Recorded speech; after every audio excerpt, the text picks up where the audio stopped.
was a hypo, and I'm like, welcome to Comics League Movie Night. I am Jared. I'm here with Robert. What's up, man? Yo, what up? And today we are discussing Blue Beetle, otherwise known as... Okay, here's the problem with... So Blue Beetle is the last real flop of the DCEU, and the thing about it, I understand wanting to make a Blue Beetle movie, and because this was during a time period when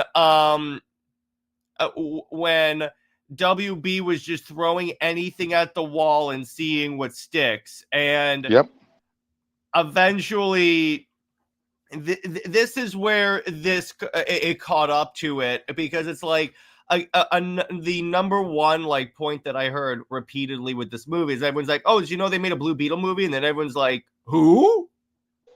Right. Who? It's basically that. But yeah, so again, I want to be very clear. I'm fine with it by Cameron. Hey guys, I'm not gonna lie, I forgot he has his own movie now. I know, right? And he's getting his own animated series. Honestly, he should, because remember, this was supposed to be a HBO Max series instead of a full-on theatrical movie. I remember that. And one of the inspirations was the Blue Beetle Jaime Reyes book by Keith Giffen and John Rogers, which takes place around the time of I think the aftermath of Infinite Crisis. Yep. So during Infinite Crisis. Yeah, where it's like Jaime had just gotten the Scarab, I think, and it's just all dealing with that. So that's cool. Cameron says, I mean, to be honest, I can see how Blue Beetle, specifically Jaime, can have his own movie. Yeah, but the problem is with this, you gave Blue Beetle a movie without establishing your main characters. Of course, it's going to flop again. And it was already a few years after his appearance in Smallville and Young Justice. Yeah, exactly. So that's like a bit I can get why to a degree. And again, you had Zolo, who was big from Cobra Kai. So I understand to a degree. It's just the problem is, for people that don't necessarily track casting, which is most people, when you say Blue Beetle again, everyone's going to be like, I'll wait till it's on streaming. Because you notice, when it came out on streaming, then everyone's like, oh, this movie's great. Yep. Also, you also had the annoyance of that one clip of Batman being a fascist when it's like, it's a joke. Yeah, but they ended the trailer, the marketing with it. I can understand where the problem comes from with that. But usually when you have an end trailer joke, you're never meant to take that seriously. Yeah, I can see that, but it's like, still, beyond that, that's the least of this movie's problems. And the other thing you had was, this was during a time period in DC when there was the social media movements to rally people to see this movie, like the Blue Beetle Battalion. And I'm like, again, this is when people hopefully started to learn that Twitter doesn't mean anything when it comes to movies. I think, Morbin Time is what put the nail in the kibosh on that. Yeah, exactly. Because I'm like, I got news for you. Again, if no one knows who Blue Beetle is, they're never going to show up. I don't know how many times we could tell you this. Like I said, if they had done it a few years earlier, it took them too long to get this out. Yes, again, because when you deal with okay, so let's say you have, so when you have because again, the perfect time for this to be happening would be in the later 2010s, after, hopefully, in an alternate universe, when WB had actually done Superman, Batman, established Superman, Batman, and Wonder Woman in the DCEU, and made them good movies. Well, they were all good films, but you know my point. Yes. Gotten the audience on board, because again, everyone brings up Guardians. Guardians on its own would have fared just like Blue Beetle. Agreed. I'm like, no, you needed people to trust the DC brand, and at this point, because when you think about it, not only had the Flash just flopped, you had the announcement of a reboot and everything like that. So it's like, of course, no one's gonna see this. And again, this was originally, we said, it was originally made for Max. Yeah, exactly. And you could so tell. You could so tell. Well, you can so tell to a point, but it was still high enough quality that it worked. I would say so. So, yeah. Now, the best part about this movie is the suit. Oh, yes. The blue. Suit. You know why? Why? This is what they did, which is the way I think all of these fantastical shoots should be done. It's a practical suit mostly. It's just the other stuff, like obviously some of the tentacles and the arm blades are the CGI parts. And the activation. Yeah, obviously. But it's like when he's in the suit, it is a real thing. Yeah. That is the way to do it. Now the other thing that makes this work is they kept the notion of Jaime's family. Yeah. Now the family can be kind of annoying in the movie. I gotta be honest. Oh, yeah, especially the uncle. Yeah. Oh, yeah. There were plenty of George Lopez. There were plenty of times rewatching this movie where I just skipped the family parts because it's like, oh, just but remember though, that's been an important part of Jaime, and I'm glad they didn't drop it. No, I'm glad they didn't drop it. I feel like they went a little too far in the other direction, though. But okay. But oh no, I agree. My favorite family member was the grandma, who's a revolutionary. Hey, I know. Hey, that references the comic. Yeah, I love that. That was really cool. I really appreciated that. No matter what, regardless of the version, meaning pre or post New 52, Jaime's grandmother's always been hardcore. Yeah, exactly. And I like how you had like the Beetle cave, as I'm gonna call it, where you had all the different suits and you had the bug ship. They really weighed in. They really leaned in on the fantastical part, and that's why this works in the DCU. And it can work in either one because there was nothing absolute about which DC universe. Yeah, because I'm pretty sure Batman, Superman, The Flash, and Central City, Metropolis, and Gotham, and LexCorp all exist in both universes. So we never saw the actors, so you can just slot it in. And you could just rework LexCorp to Luthor Corps. Yeah, honestly, I fit this more in the DCU because of the more fantastical elements it goes for. It doesn't work in the DCEU. Exactly. It works with some of them, but not all of them. Yeah, it's like we're reviewing it in our DCEU lineup because it did come out as part of that, but really it fits more as a DCU, which I get that's what Gunn said, but I would have waited until he saw what the movie was going to do instead of saying, oh, Blue Beetle is like the first DCU character, but the first DCU movie is Superman. And I go, way to confuse everyone. Yeah, but to be fair, though, I don't think it would have done any good regardless. True. But yeah. But it's like, so overall with this, so the movie is basically Jaime's coming back from college and then his family's broke. So he has to go to work. And I like how he talks about how he's going to be a big deal. Then they do the fake out of him being rich, but he's actually the cleaner. I love that. And I gotta say, I'm glad his sister's older here. Yeah, I like that too. Malgro, how do you say her name? Mm-hmm. Yeah, because otherwise I wouldn't want to deal with her being a young brat. Yeah, exactly. It's better this way. So then you have so we have an original. We have Cord Industry. First we have Cord Industries. Yeah, we have a couple of original characters like Susan Sarandon's character and Jenny Cord. Okay, first of all, Susan Sarandon being the sister of Ted is an original thing that was then added into the comics. Okay, so she never existed before. He had a father, but not a sister. So then essentially, so Sarandon had found the Beetle Scarab, which we see in the beginning of the movie, all those scarabs going out, and it like goes to a planet. It crashes into a Green Lantern. Yes, that green light it crashes into is confirmed to be a Green Lantern. I'm like, okay, I like that. And then it crash lands, and then she uses the technology to create the Omax. Yep. And I'm like, okay, I like that. Utilizing the Omax this way, when you really think about it, it actually kind of makes sense. Yeah, instead of the Brother Eye stuff. I mean, Brother Eye would probably eventually come about. Yeah, but for right now, because if you were to try and bring in the Brother Eye stuff, that needs setup. Definitely. But OMAC in general, it's fine. Mm-hmm. And then because it makes sense that they would be trying to create weapons, and that's why Jenny Cord's upset. She doesn't want her father's tech being used for weapons. And Ted Cord is not dead; he's just vanished. Yep, and they even tease at the very end. Yeah, they definitely tease at the very end, which I love, and that's really cool. And so circumstances happen where like Jaime gets fired, and then Jenny tells him, "Come by Court Tower, and I'll see if I can find a job for you." He shows up right as she's trying to steal the Scarab, and hides it in a burger box.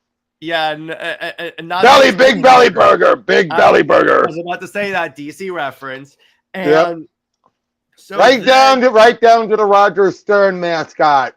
Yeah, exactly. So he brings the burger thing home, opens it up, and it's the Scarab. And I love where it jumps on him, and then they're like, "It's alive! It's eating him!" Or like we goes, "I think it's inside me. It went up his ass." Which again, see, here's the thing: George Lopez is good in very, very, very, very, very small bursts. Yep. It's just I think they went a little too far with him in this one. But you're not gonna hire him for bit parts though, which is good. That you're not going to. Yeah, exactly. So then you get the suit like test scene, and again, the suit looks so good. You know, honestly, and I think that's when the Avenger is originally meant for Max. Yeah, it had to be a bit cheap. Yeah, and I'll tell you the other thing is the suit up sequence also looks really good in this. Oh hell yeah! And so he basically tells Jenny, "Hey, I have the Beetle Scarab, and it's alive, and it's in my spine and stuff. So they need to like find the way to get it off him." But the Scarab eventually forms a bond with him. Kaji Dai, I think, is what its name is. Yep, and Kaji Dai. They form a friendship, and then we see Sarandon's henchman, it's Carapace, which I think that was a Blue Beetle villain, but an alien, right? Yes. Yeah, because I remember Carapace was in Young Justice, if I remember correctly, in the Beetle season. Yep. So Carapace is like an OMAC guy, which again, the OMAC suit also looks pretty damn good. Right. And so, and then the fight happens, and the fight's pretty good. I like where it's like he won't kill, but the suit's a combat thing, so of course it's gonna try and kill. So I'm like, okay, I appreciate that. Right, yeah. Carapace goes all the way back to the '80s series, the first post-crisis series. Yeah, exactly. Let's see what else, and the other. So again, the visuals in this movie are the best part. All the colors, all of the visual representation of what is essentially DC's version of Miami. Pretty good. And but again, so they go to the Cord Mansion, which essentially is Wayne Manor. Then they have the Cord Cave, which has the Bat Cave essentially with all the suits. And then I like how the uncle is a big superhero fan because he's like, "Oh, it's like the Flash in Central City. Oh my gosh, he was a superhero." Yep. And I'm like, okay, that actually works really well. And then they see the bug ship, and then the bug. I love the bug. Yeah, it's actually done really well here. And then Sarandon tracks Jaime to their house, and then the father has a heart attack and dies, but not after not before Jaime gives his Karate Kid impression. Well, yeah. I'm just saying. Mm-hmm. But so let's see what else. So. And then they capture Jaime, and they're going to try and remove the suit thing. So the other thing about this is this movie also, here's the other problem with this movie, and I get why they did this, but still, the director seems to have a problem because this is the movie where white people are the racist a-holes in this movie. And he has openly been open about that. Well, the other thing is like this is also the guy that said that like Bane is like a symbol of like revolutionary stuff. And I go, bro, tell me you don't read Bane without telling me you don't read Bane. Again, the director had an agenda. Yeah, that's the chief sin of this movie. And again, there were some parts where it worked, like with the grandma, that worked. But Because again, there's president. yeah, exactly. I'm fine with that. But it's like when you make every white person a bad guy, no. And you have to even make Ted's daughter be not white. Yeah, exactly. Because you can't have a good white person. Oddly racist. Yeah. Now, and I want to be clear on this. This is one of those occasions where you could scream woke. Yep. Because this is woke 110%. Definitely. So then you continue on with the movie, and the family stages a rescue mission. And I love the grandma standing there with a minigun. Yep. And she basically does the whole revolutionary thing, and I love it. And then we have the bug ship attack, which is so dope. They did the bug ship so well in this. I have no notes about this. And then they rescue Jaime, and then the suit has to like power up, which I dig. So then what you get is Carapace and Blue Beetle fight, and then we get Carapace's origin. He's a kid that was a guerrilla. By guerrilla, I mean a freedom fighter that was like taken in by Sarandon and turned into Carapace. And then again, it's like then the battle ends so anticlimactic. Was like, hey, team up with us against the white man. That's basically what this amounts to. Yep. And then it's like he just grabs her, sets its suit to self-destruct, and then pulls her into the water and then blows up. And then it's like, then the community comes together to rebuild the Jaime Reyes house. And then... Oh, and by the way, I looked up the guy who they have voicing Ted. Yep, he ain't white either. Why am I not surprised? They would have race bent him. Well, yeah. Why am I not surprised? So then you get like continuing. So then you get the obligatory Jaime Reyes and Jenny Cord kiss, and then they fly off into the sunset. And then we get the Ted Cord tease, and the movie ends. Now, here's the thing. Here's why I don't like the Batman is a fascist moment in this movie, because of the director's comments. Yeah. Because if it's any other director that makes that joke and it's just like a joke, okay, fine. But the director had also made really stupid comments. I think I think I could be wrong on this. He even is one of those people that brought up that Batman could be saving people if he invested more in Gotham. And I go again, you don't read Batman, so just here's the thing. That joke was unnecessary. I know. So it's like, what? Why would you do this? And again, why do these people feel that they have to shove this in? Because here's the thing. Post 2016, this is the only time I'm going to get political on the stream. Post 2016, all these people felt like to stop someone like Trump from getting in again, they have to like educate people. It's like Rucka. Like Rucka, exactly. They can't afford to be neutral. That's what it is. Which again, it's like, and you wonder why people could see through it so easily. Yep. And it's like, and you could, and it's sad because I guarantee you this was part of, because so many people had said, oh, the trailer's great. And then the Batman is a fascist joke. Because if there's one thing you don't want to do with DC fans, it's insult Batman. Yep. And again, you're right. I could have accepted that joke, but now you remind me about the director's comments. Yeah, if it were like any other director, I would have been like, oh, okay, because of course someone like that's like a conspiracy theorist, would think that. Yep. Yeah, and then Cameron says the comments never made much sense because Bruce does do things to help Gotham. That's the other thing. He does! Mm-hmm. It's just Gotham is a city that you actually have to punch people in the face to solve problems. Yep.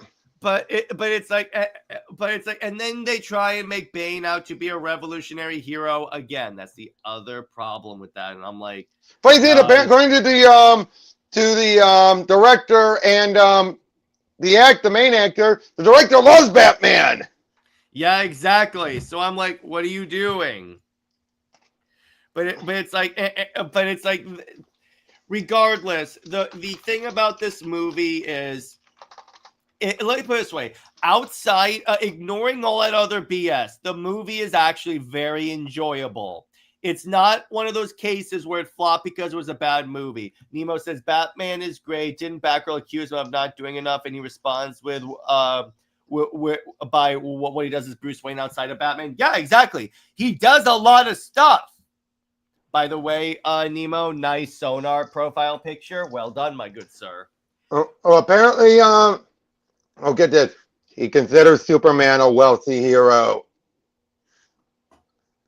Tell me you don't read Superman without telling me you don't read. He's middle class at best. But it's one of those things where, like, if they're not poor or if they have any type of money whatsoever, they are like the enemy, pretty much. That's what it is. I'm just like, it's like, again, this is the occasion where you really have to separate the art from the artist. And okay, yeah, but he feels Superman's privilege because he lives in Metropolis, and Metropolis is a rich city. Have you seen? There are poor areas of Metropolis. Well, yeah, but he doesn't live there. Yeah. Oh my God. This guy strikes me as one of those people that said that any person that appears to be privileged is evil. Yeah, and then Nemo says, I like animals and thought Sono was awesome and adorable.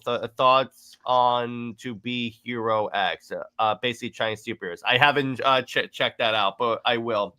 But it's like, again, this movie's fine. Like, it's fun. It's not like it's a horrible movie. It's just. And I can say this, even the directors, but even with so bias, we've seen worse. We've seen much worse. Have you seen Birds of Prey? This is still loads better than Birds of Prey. I'll say this. It's a case where some of his viewpoints work to the film's advantage. Like the family side. And the grandma. If it was just the grandma, I'd be like, okay. But it's like, also, every white person who lives in Miami, in essentially Miami, does mispronounces his name. Like that, if they were in Metropolis, then I could see that coming. But you're living in a part where these two groups of people live in close proximity. It's too unbelievable for me. Did this guy forget Clark grew up in Smallville? And exactly. Oh, by the way, so apparently the upcoming Blue Beetle show that was announced, Soto is just executive producing. The showrunner is the guy who did the Nicktoon, the Casa Grande, which was a spinoff of Loud House. Okay, I never saw that, but okay. But it deals with a Latina family.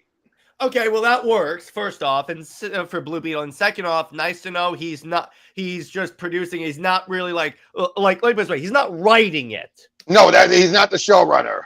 Which is good. Okay, then we could actually now let's see how that does, because it's like if that does better, then it's like maybe you shouldn't write. You could still be like the creative voice that say, hey, make sure it's accurate to the way a Latinx family is, but do not like screw this up.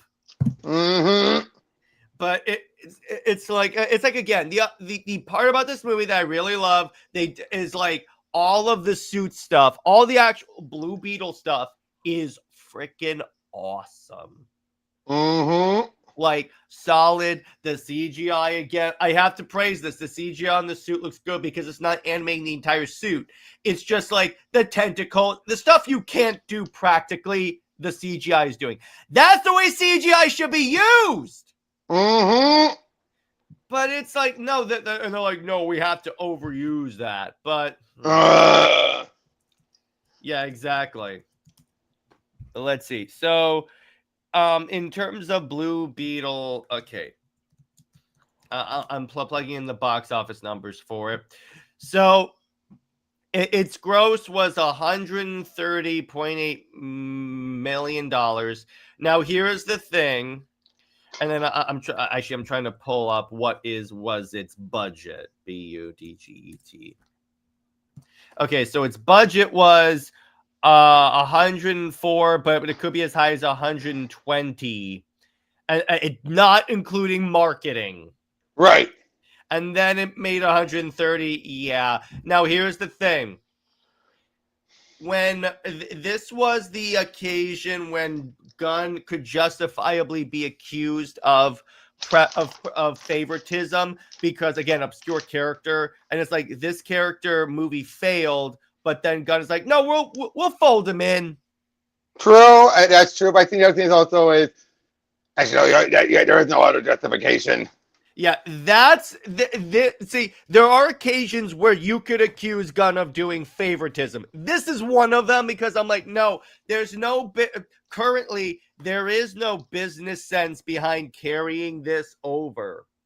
Mm-hmm.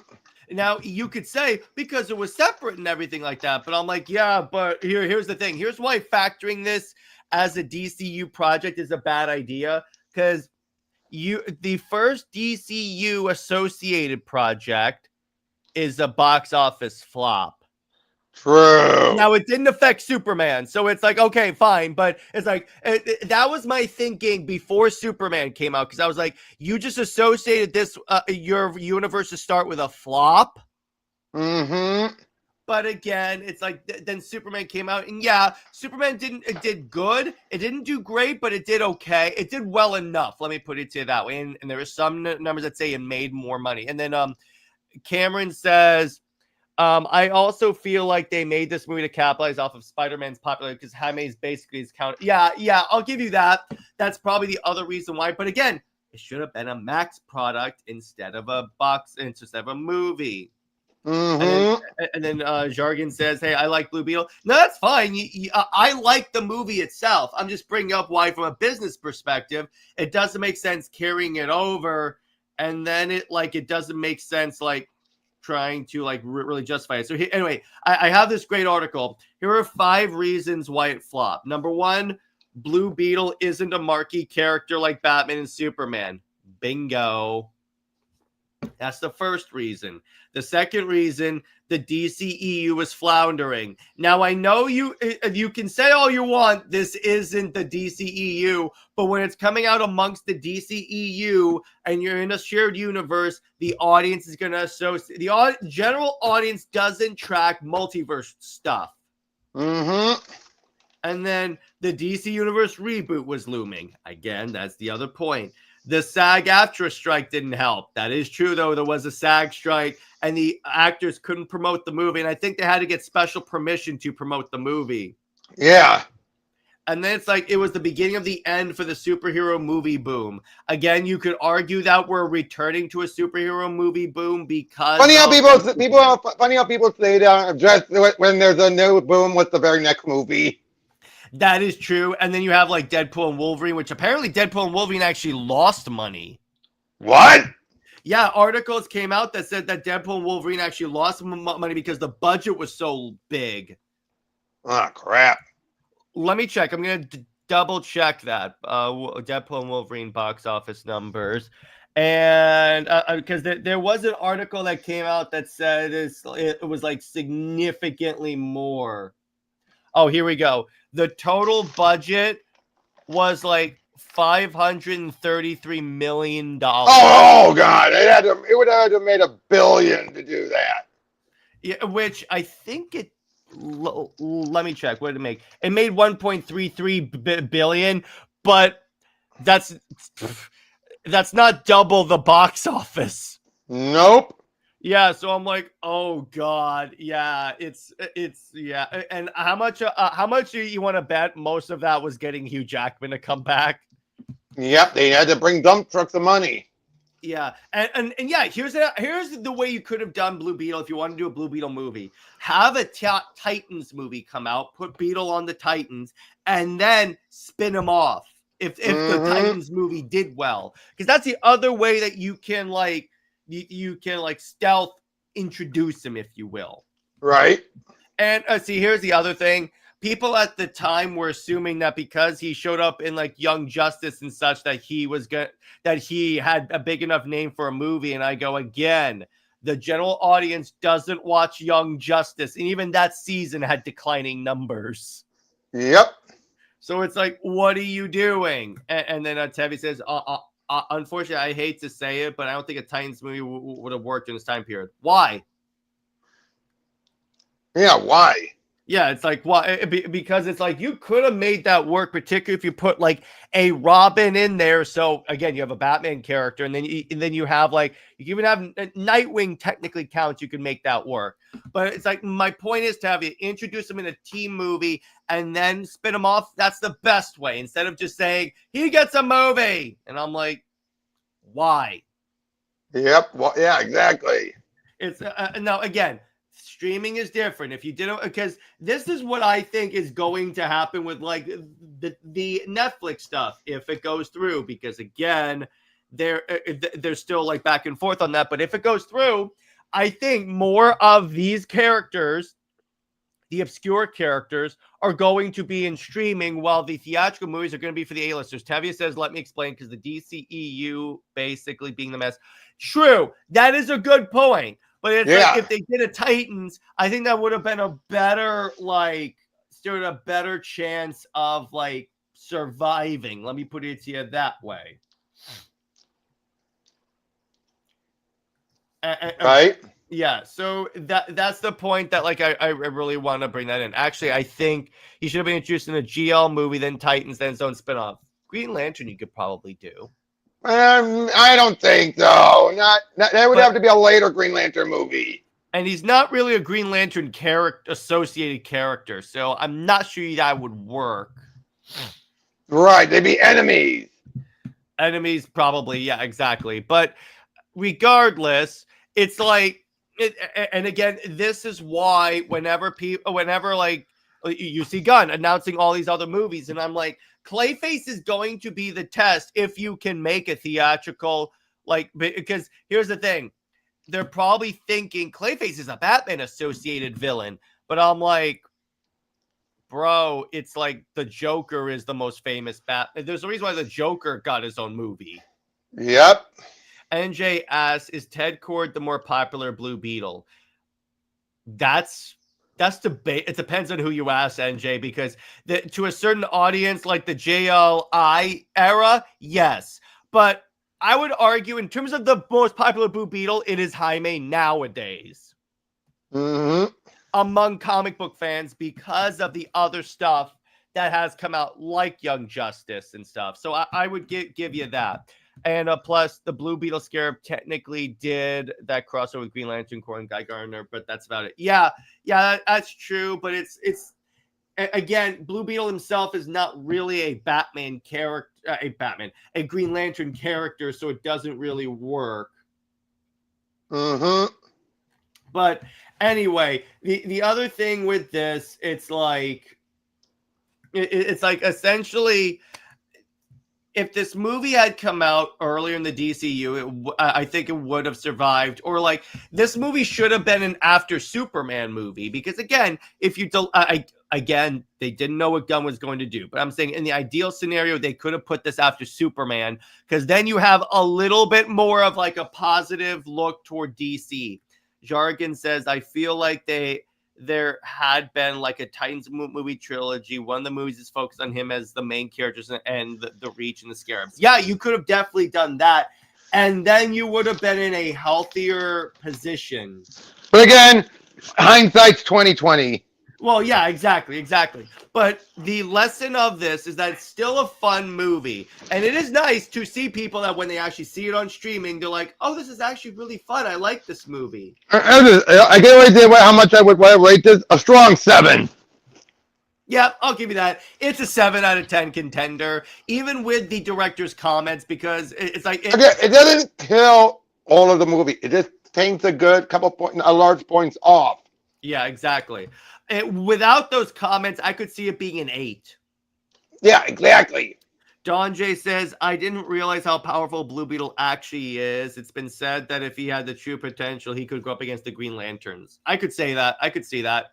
And then Tabby says, speaking of the Reach, that reminds me, if we got the Reach for Blue Beetle, would the movie have been a success? Again, no, because in this movie, under these conditions, no, because it's still coming out at the same time where no one knows who Blue Beetle is. Right. It doesn't matter if the Reach is the villain.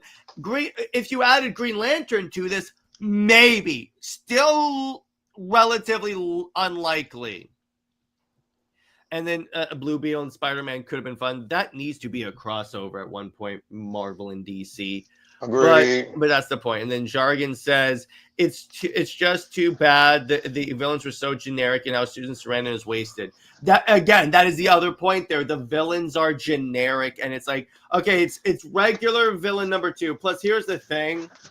I think at this point, people are sick and tired of the superhero origin story. Now be fair though. Blue Beetle's one where you needed it.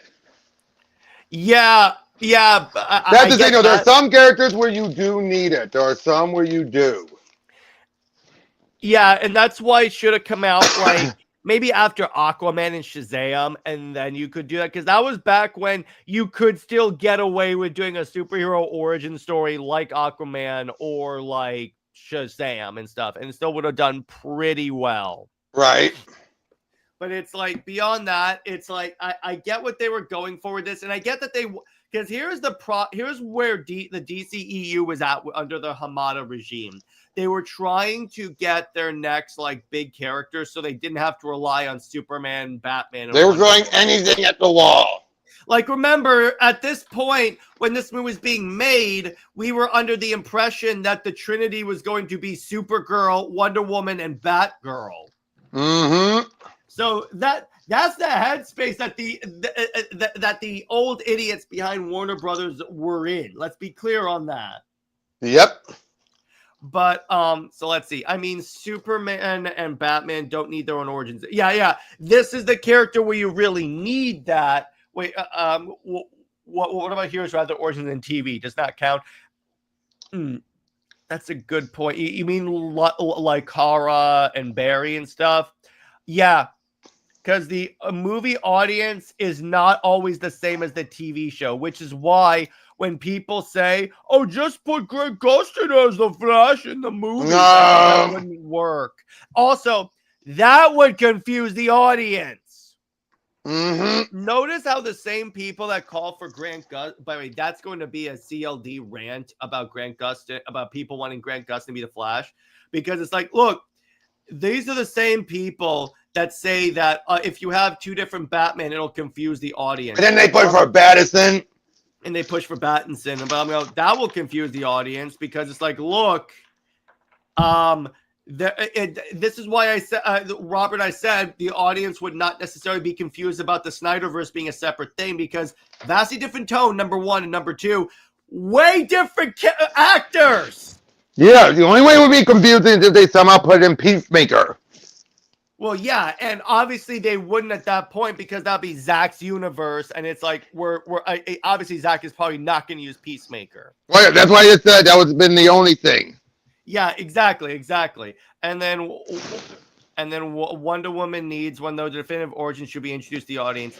Yeah, Wonder Woman is the one where I would say do it one more time to establish the Clay origin in the movies. That's the one where I would go, yeah, do that. That's the one time I would revisit an origin movie. Mm-hmm. Because she has those two ones that are constantly warring and stuff. And then Cameron says he did great for TV, but I don't want him for the movies unless it's a cameo for Crisis. Yeah, that works. But to the people that want him to be that also forget that he was a good Wally West. He was a piss poor Barry Allen. Yep, he was Barry in name only. Yeah, because again, this was during the time when DC knew that Wally is that honestly Wally is the more popular Flash to a degree. But you got to give him the Barry origin. But yeah, exactly. Like, look at the DCEU. They took Wally West and gave him the Barry origin in their defense, because you would need to set up Barry, and they did the same thing with like Kyle. And they gave him Barry's job. Yeah, exactly. But it's like, with this was during the time period where Jeff had brought Barry back, but the people behind the movies and stuff knew that Wally was the more popular Flash, so they go, okay, make it Barry Allen, but give him Wally's personality. Mm-hmm. So, and I'm sorry, I don't like the Flash that constantly cries in every single episode. Oh my gosh, my mother's the Speed Force. And I'm dating my sister because that's not creepy.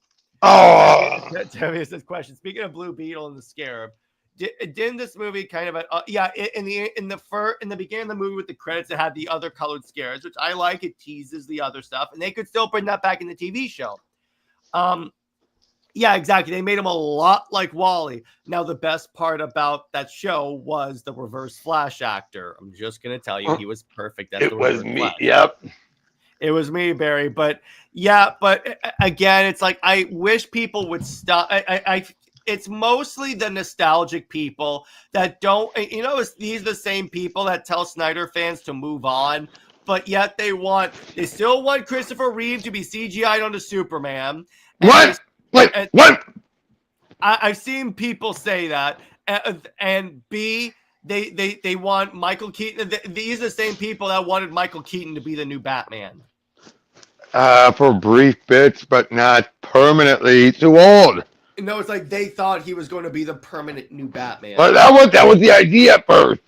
Yeah, but obviously that wasn't going to work. But these people just honestly, I'm going to say it. These people don't know how to grow up. Agreed. They really, really don't. I'm like, no, you need to move on.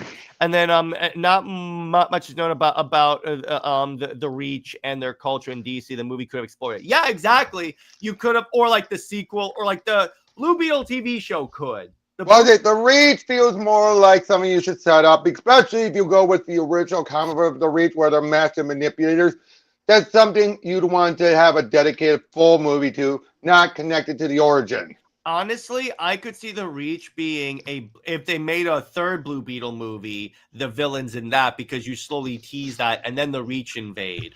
And I really wanted them to go with the idea of the Reach show up. I'm like, we come in peace! And it turns out they're actually going to undermine everything. Yeah, exactly. I like that one. And then, these people sound like morons. Oh, they are, Tevye. They very much are. They very much are. Yep. And by the way, speaking of the show, is the movie still going to be in the continuity, or is it brand new? No, the movie is canon. The movie's in the DCU of Pokemon. Yeah, the only thing that's contradictive as a brief one is LexCorp and LucidCorp instead of LexCorp. But other than that, that's like saying the same events of like Peacemaker season 1 are canon, but it's the Justice Gang. Exactly. So that's relatively easy for that. And then in the show, you can then build up the Reach as like the season antagonist. So like maybe season 2 if you want to expand on Blue Beetle. Yeah, and you can have them be doing other villains as their subordinates. Because that's what happened. Because that's exactly what happened in the comic. Yeah, exactly. And you should have Blue Beetle meet Peacemaker, because he meets him in this comic. By the way, a better version of Peacemaker. I just want to bring that up. Yeah, but in this case, we'd be having him meet up with the John Cena version. And Lad's here. What's up, Lad? I really enjoyed this movie. Awesome action and suit transformation. That was good. I remember when we went to go see, and I was explaining Spanish terms to you. Yeah, because Lad comes from that type of family, so I was constantly turning and going, explain. I need to understand this. Yeah, but Tevye says original Trinity still exists and have Batgirl and Blue Beetle at the same time. Batgirl's a completely different story, Tevye. Yeah, different story. We may that would be a fun stream to do, is talk about like the canceled DCEU movies, not the Snyderverse. One thing we could definitely show, and I know you would not get flagged for this one because it is not real. Hold on. I'm trying to double check who did it. The Corridor Digital Batgirl leak trailer. Oh, the fake one. The one they made. Yeah, exactly. We're the Warner Brothers. Yeah. we can show it at a later thing on that. So I love that. I love that. I love that fake they trailer. did a great job with that. They really did. But it's like overall, yeah, Blue Beetle is a solid 7 out of 10, and I would say it's one of the better movies, but it's one of those movies that honestly was a little unnecessary, I think. Mm-hmm. It was a real shame that the Swamp Thing show was freaking dope. Unfortunately, that was right before Max came about. Yeah, exactly. So let's do a brief Q&A before we log off. So yeah, ask us any questions about this DCEU. Next week, we are concluding our coverage of the DCEU with Aquaman, The Lost Kingdom. Uh-huh. Which, that's, again, we're ending on a high note because Aquaman 2 is really good. Not as good as the first one, but really good. Yeah, overall, really good. Compared to a lot of the sequels in the DC, because remember, the last sequel we had in the DCEU was, well, actually, Shazam 2 was good. Yeah. The other last Wonder time, Woman. Yeah, that was, yeah. But so let's see what else. But yeah, other than that, so what other like DCEU questions do you have for us guys? What other like in general DC questions do you guys have that you want to like ask about? Because there's any number of things that you guys can ask about. Mm-hmm. Anything at all. And by the way, before we do that, I'm just gonna play the Athena trailer because I have you guys here.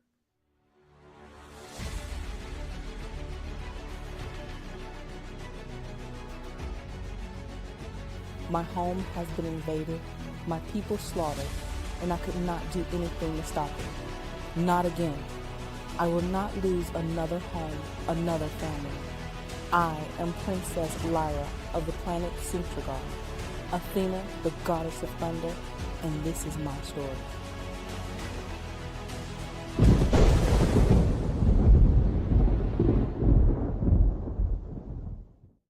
So be sure to back Athena on Kickstarter. We are 2 weeks away from the campaign ending.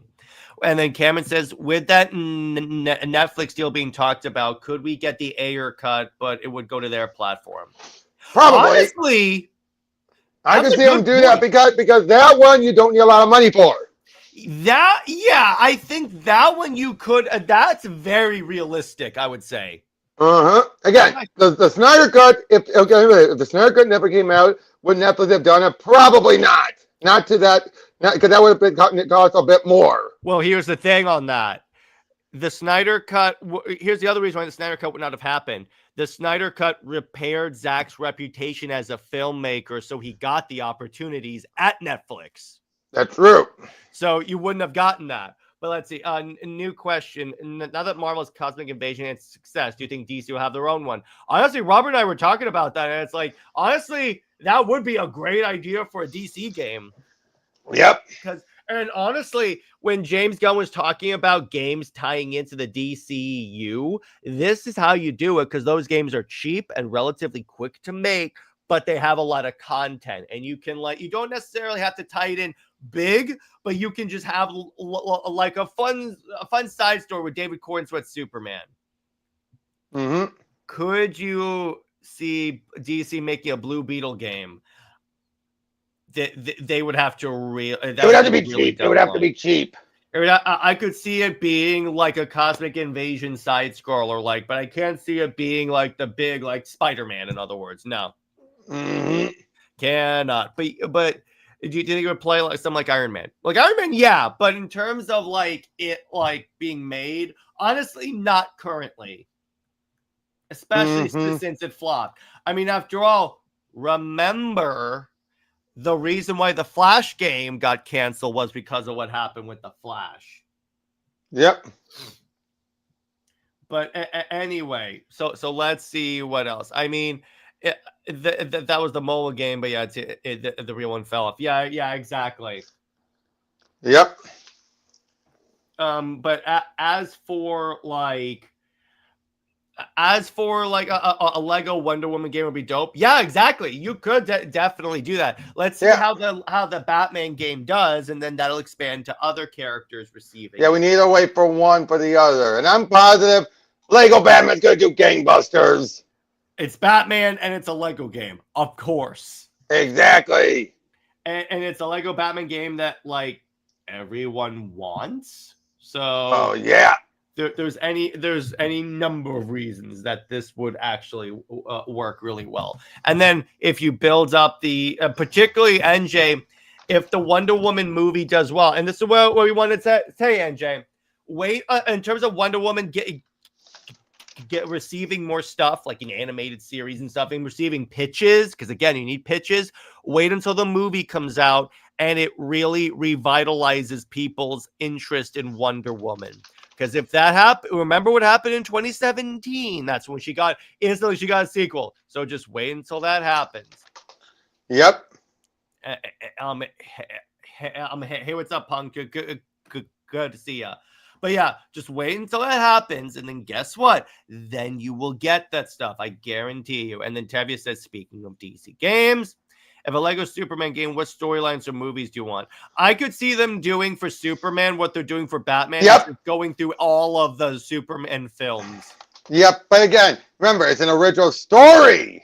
No, exactly. Doing that, but tying in all the having references to all the films like they're doing with Batman. There's enough there that you could 100% do that. Mm-hmm. And then maybe with Superman, that's how you tie in other characters like Wonder Woman and like the other characters that would show up in a Superman thing. Yep, definitely. Like you could have the James Gunn Superman be the beginning. Then maybe Henry Cavill's after that, like the Man of Steel era. Though Reeve is the end goal, and then Kingdom Come is the end of the game. Yep. So in other words, yeah, Superman is in my mind, I think the only other character besides Batman that you can structure a game like that. Yep. But yeah, other than that, so let's see. I only watched the Blue Beetle movie one time, and it was an all right movie. Yeah, it's all right. It's not bad, but it's all right. It's average. Let me put it to you that way. Agreed. But yeah, so next week we're going to talk about Aquaman 2, which was much better. And then after that, we'll decide what the next movie night theme is going to be. For right now, we may just go back to each co-host picking. Or we'll alternate because JJheat doesn't show up reliably for this, and Teladia is busy. So we may either alternate or do another theme. Robert and I will talk about that off screen. Right. Don J says, do you all remember the Lego Dimensions game came out with the Justice League? Did you enjoy that? I didn't play that, but I want to. Right. I may check that out. But anyway, so I think that's a good place to leave it. So as for Comics League, at 9 p.m., 9 or 9:30, somewhere in there, Britt and I will be going live to talk about Mortal Kombat's effect on DC. In other words, like Superman and Wonder Woman. We'll be talking about Injustice and the Sindel retcon and all that BS. And then for Amazon Answers, I'll be comparing Wonder Woman 2009 to Wonder Woman Bloodlines, the two animated Wonder Woman movies. And then Wonder Woman Wednesday, I haven't figured out yet. But then, Robert, do you want to tell everyone what we're talking about for Super Pals? Oh yes, we'll be going over the Summer of Superman. Yeah, we'll be going over what we thought of the initiative. And yep. There 2 capes in this episode. Which I should point out was not canceled. Yeah. Oh, yeah. Exactly. We're gonna have to talk about that. But in terms of thank you, Cosmic Book News. Anyway, so and under 2 capes, since it's episode 300, we'll be talking about 300, the comic book storyline. And then whatever news happens. Be sure to back Athena. I'll be going on a lot of podcasts this coming week to promote the book, and we'll see what happens with that. Stay heroic, everyone. Remember, Lois Lane is Lois Lane. She belongs with General Zod, and Steve Trevor, Steve Never. He belongs 30 feet in a hydraulic press. Zoe is the max about for life. I'll see you guys later. Bye-bye.